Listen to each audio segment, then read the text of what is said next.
Standard 10th में आज हम पत्र लेखन के बारे में जानेंगे। बोर्ड एग्जाम में पत्र लेखन 5 मार्क्स का पूछा जाता है। आपने बहुत सारे पत्र पहले भी लिखे हैं, लेकिन पत्र के लिखने पर जो आवश्यक अंग है उस पर ध्यान देना जरूरी है, क्योंकि आवश्यक अंग पर आप ध्यान नहीं देते हैं और ऐसे ही जो पत्र लिख देते हैं तो एग्जाम में आपको 5 मार्क्स पूरे नहीं मिल सकते। अलग अलग पॉइंट के अलग अलग मार्क्स होते हैं। सबसे पहले तो संबोधन किस किस प्रकार लिखना है, आपने एड्रेस किस तरफ लिखा है, जो कि आज के कंप्यूटर युग में तो दोनों साइड लेफ्ट और राइट दोनों साइड आप एड्रेस लिख सकते हो। और इसके साथ उसका प्रमुख जो भाग होता है वो मुख्य भाग में किस प्रकार की आपने भाषा इस्तेमाल की है, सहज रूप से लिखा है कि नहीं, और लास्ट में जो संबोधन किया जाता है या हस्ताक्षर के पहले जो लिखावट होती है वो आपने किस तरह से लिखी है, उसके अलग अलग 1 या हाफ या 1.5 ऐसे मार्क्स होते हैं जो आपको बोर्ड एग्जाम में उस तरह ही मिलेंगे। आप जैसे तैसे पत्र लिख लोगे तो आपको वो पत्र पूरे मार्क्स लिखने के काबिल नहीं होगा। आपको यहाँ पत्र लेखन के जो अंगों के बारे में बात की गई है उसको सिर्फ समझना है, उसको लिखना नहीं है। अगर आपको याद नहीं रहता है 2-4 बार इस प्रकार के जो अंग है उस प्रकार आपको लिखावट की प्रैक्टिस कर सकते हो और उस प्रकार पूरा पत्र लिखने के लिए रेडी कर सकते हो। अब हम स्टेप बाय स्टेप उसके अंग पर किस प्रकार ध्यान रखना चाहिए वो देखेंगे। सबसे पहले है पत्र लेखन के प्रमुख अंग। पत्र लिखने से पहले पत्र लिखने का पता एवं दिनांक। सबसे पहले तो पता या एड्रेस नहीं लिखेंगे तो हम किसको पत्र लिख रहे हैं और किसने लिखा है वो मालूम नहीं होगा। अगर आपको एग्जाम में पत्र लेखन के लिए एड्रेस दिया गया है तो आप पत्र लेखन में से वो एड्रेस को ही लिखेंगे। आपके घर का या आपके खुद का एड्रेस नहीं लिखना है। एग्जाम में ये बात आपको याद रखनी है। अगर आपने वही एड्रेस लिख दिया तो आपको मार्क्स मिलेंगे, अपना एड्रेस लिख लिया तो उसके मार्क्स कट जाएंगे, चाहे ही आपने बहुत अच्छी तरीके से लिखा हो, क्योंकि ग्रामर की दृष्टि से ये गलत होता है, इसलिए उसके मार्क्स नहीं मिलते हैं। दिनांक, किस डेट पर किस तारीख पर आपने पत्र लिखा है वो खास ध्यान में रखना है। सबसे पहले तो दाहिनी ओर पत्र के लिए पता और दिनांक लिखा जाता है, लेकिन आज के कंप्यूटर के युग में लेफ्ट और राइट दाई और बाई दोनों साइड आप पत्र का एड्रेस या दिनांक लिख सकते हो। उसमें कोई दिक्कत नहीं है कि आपने जिस तरह लिख दिया वो सही है। आगे दूसरा पॉइंट देखा जाए तो संबोधन। तो निजी या व्यक्तिगत पत्रों में संबोधन तथा अन्य पत्रों के संबोधन में अंतर होता है। पत्र तो कई प्रकार के होते हैं और सरकारी पत्र होते हैं, किसी काम के लिए या इंटरव्यू के लिए आपने पत्र लिखा है, या व्यक्तिगत यानी कि अपने सगे संबंधी या अपने मित्र को आपने पत्र लिखा है, तो उसमें संबोधन अलग अलग प्रकार का होता है, यानी कि अंतर होता है, थोड़ा फर्क होता है। किस प्रकार अंतर होता है तो सबसे पहले पॉइंट में हम देखें कि निजी संबंधों या पत्रों में आदर सूचक शब्दों का प्रयोग किस प्रकार किया जाता है। तो उसमें यहाँ लिखा है पूज्य, परम पूज्य, श्रद्धेय, पूजनीय, मान्यवर, माननीय, पूज्या, पूजनीय आदि ऐसे शब्दों का इस्तेमाल सिर्फ आपके निजी संबंध या पत्रों के आदर सूचक शब्दों के लिए प्रयोग कर सकते हैं। इसमें भी जेंट्स को लिखते हो या लेडीज को, ये भी आपको स्त्रीलिंग या पुल्लिंग उस तरह से लिखना है। एग्जाम्पल के लिए मान्यवर तो ये पुरुष के लिए है, माननीय ये लेडीज के लिए लिख सकते हो, पूजनीय और पूजनीया ये लेडी के लिए शब्द है या संबोधन किया जाता है। दूसरा प्रकार था छोटों के प्रति प्रेम व्यक्त करने के लिए आप क्या लिखोगे संबोधन में। तो सबसे पहले लिख सकते हैं प्रिय भाई बहन, आपकी सखी, आपके मित्र को लिखते हो तो भी आप प्रिय लिख सकते हो, मित्रवर, प्रिय मित्र, बंधुवर, चिरंजीव, चिरंजीवी इसलिए कि आप उससे बड़े हैं। तो इस प्रकार के छोटों के लिए प्रेम व्यक्त करने के लिए संबोधन लिखा जाता है। इसका भी एग्जाम में 1 मार्क्स होता है। इतने से छोटे शब्द को आपने लिख दिया, तो ये छोटे से शब्द को अगर आपने ध्यान में नहीं रखा और ऐसे ही लिख दिया जो याद आया वो, तो आपको वो मार्क्स नहीं मिलेगा।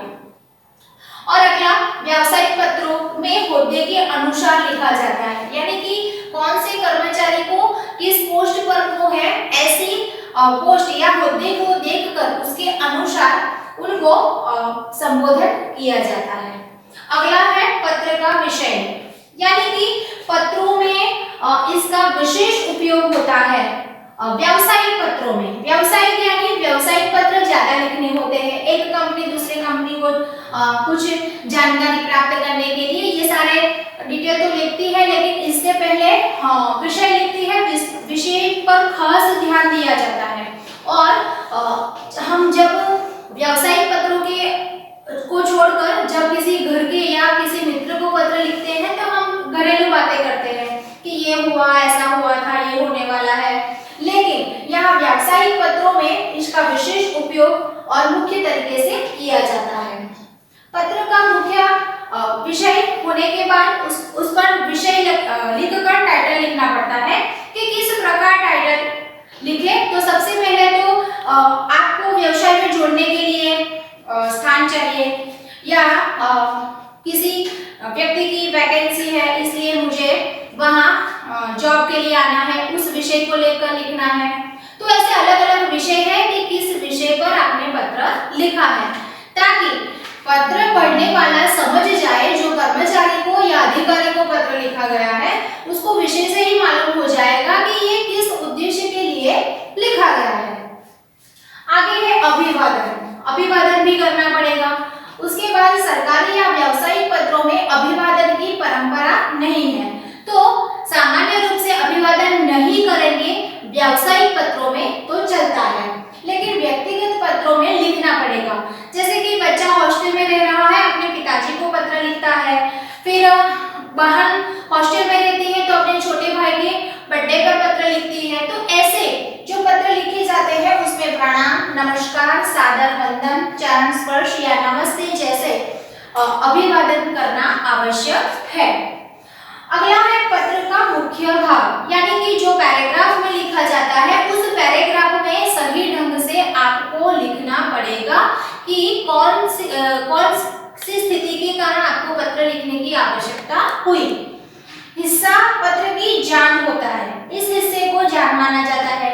ये सबके मार्क्स तो आपको मिल जाते हैं, लेकिन हकीकत में लाइव में आपको फ्यूचर में किसी को पत्र लिखना है तो पत्र लिखने के लिए ये मुख्य भाग इसकी जान माना जाता है, उस पर ध्यान रखना चाहिए। मुख्य बात विशिष्ट शैली या भाषा में व्यक्त की जाती है। विशिष्ट शैली और भाषा भी आपको आनी चाहिए कि किस तरह के वाक्य प्रयोग आपने किए हैं और किस तरह की भाषा शैली का इस्तेमाल किया है। पत्र लेखक का परिचय भाषा से ही हो जाता है, यानी कि जो ये पैराग्राफ में लिखता है, क्योंकि बाकी सब तो रटा हुआ है कि संबोधन चलो टेम्पररी कर दिया कि फॉर्मेलिटी कर दी, फिर आगे जो पता है दिनांक है वो तो लिखना पड़ेगा, ये सारी फॉर्मेलिटी है। लेकिन यहाँ मुख्य भाग पर आप जो लिखते हैं, यानी कि पत्र लिखने वाला जो व्यक्ति होता है उसकी विशिष्ट शैली भाषा को देखकर ही उसका परिचय मिल जाता है। और लास्ट में अंत में हस्ताक्षर के पूर्व प्रयुक्त शब्दावली होती है, यानी कि ऑटोग्राफ करते हैं उसके पहले लिखनी पड़ती है कुछ शब्दावली। तो व्यक्तिगत पत्रों के संबंधों के अनुसार बड़ों को लिखे गए पत्रों के अंदर क्या लिखना होता है। तो जब बड़ों को पत्र लिखते हैं तब आज्ञाकारी, आपका सेवक, कृपाकांक्षी, स्नेही भाजन, छोटों का शुभचिंतक, शुभेच्छक, शुभाकांक्षी आदि शब्दों को लिखा जाता है। और अंत में पता, जो पता है उसमें खास इन्फो बाबत है या अंग है उस पर खास ध्यान रखना पड़ता है, स्टेप बाय स्टेप लिखना पड़ता है। अगर आप स्टेप बाय स्टेप नहीं लिखते हो तो उसमें गलती आ सकती है और मार्क्स कट सकते हैं। यानी कि कभी कभी व्याक जब ये सेवा देता है दूसरों को, तब ये लिफाफा या पत्र देने जाता है तो उसको ये अगर परफेक्ट डिटेल नहीं मिलती है तो वो शायद उस जगह पर पत्र को नहीं ले ले जा सकेगा। और कभी कभी ये भी होता है कि आपने एड्रेस लिख लिया, लेकिन उनकी कौन से नजदीक में कौन सी बड़ी चीज है, कौन सा बड़ा विस्तार है, वो लिखना पड़ता है। क्योंकि बड़ी सिटी के अंदर अहमदाबाद, बम्बई, बड़ौदा, ऐसी स्थिति में तो क्या होता है, सिटी में सोसाइटी तो आपने लिख ली, लेकिन वो कौन से क्षेत्र में, कौन से विस्तार में है, वो लिखनी आवश्यक होती है। इसमें सबसे पहले पत्र पाने वाले का नाम, यानी कि जिसको आप पत्र लिख रहे हैं उसका नाम पूरा लिखना पड़ेगा। क्योंकि आपने लिख दिया मनन, चिंतन, यश, युग, तो ये बहुत सारे लोग होते हैं, उसमें भी सरनेम सेम आती है, पिता का नाम थोड़ा अलग होता है। कभी कभी बार ऐसा होता है कि पूरा नाम वैसा का वैसा होता है, लेकिन उसके बाद भी दूसरा स्टेप है मकान नंबर। मकान नंबर पर से आप सही रूप से आप उस पत्र को जहां तहां भेज सकते हो।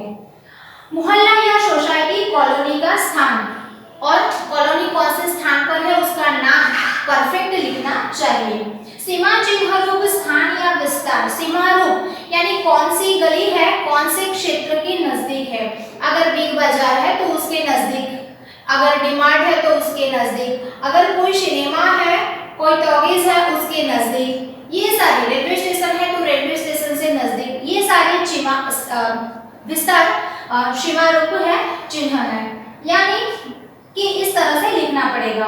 नगर या गांव का पिन कोड नंबर लिखना आवश्यक है। तो कभी कभी ये होता है कि एक ही नाम के दो गांव होते हैं, पिन कोड के बिना उनको मालूम नहीं पड़ेगा। हम हमारे क्षेत्र में जानते हैं कि ये कौन सा गांव है और कहाँ का है, लेकिन कोई क्षेत्र जब बदल जाता है दूर के विस्तार में तब मालूम नहीं पड़ता, इसलिए पिन कोड नंबर की आवश्यकता रहती है।